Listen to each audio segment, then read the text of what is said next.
السلام علیکم. زه داود شاه پېښوري تاسو سره مخاطب یم. د عزت ورته شب جمعه وي.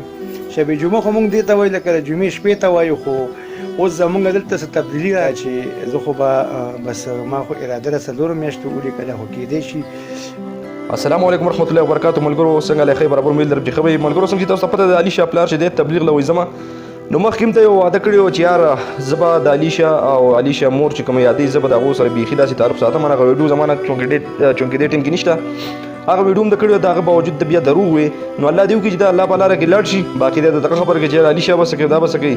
نو زه ته وایم چې رزق هغه الله تعالی ورکوي، د رزق وعده الله کوي، د رزق نه پاتې کېږي. ډوډۍ به خو به درې خوري ورته ووایي چې دا په حج ډانس پرې دي، ته د الله په لاره کې لاړ شه. څلور میاشتې ورکړو چې الله دې دا زندګي لږه بدله کړي، نو چې انشاءالله بیا رالې بیا اسلامي ویډیوګانې ورکو په چینل باندې ښه ښکلی راځي روان دی.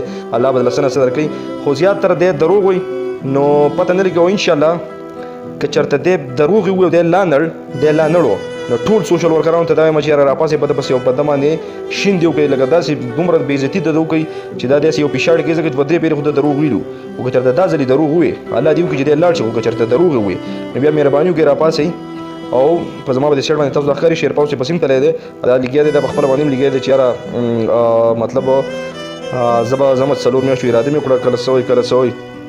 نو بهرحال که چېرته دی دروغ د ووایي نو بیا داسې مهرباني وکړئ چې یاره به ده باندې ټول لپاسې به ده پسې او د ده سره به ده باندې داسې شین دې وکړي داسې چې دی د خپل زندګۍ نه دی د توبهګار شي، د هر څه نه دی توبهګار شي. که چېرته دروغ یې ووایي هله هسې نه اوس په ډېر ملګري وایي چې ستا پکې څه کار دی، خو که ته دروغ ووایي او دی لا نړ نو هله بسې بیا به راپاسو ټول او دی به بیا پرېږدو. نو الله دې وکړي چې د تبلیغ دی ولګوي، دی لاړ شي څلور میاشتو له نو هر څو ورځو له چې د الله په لار کې خامخا لاړ شي چې موږ ته وښایي چې او یاره زه تللی یم، ځکه چې دی زیاتره وعدې وکړي بیا دروغ وایي.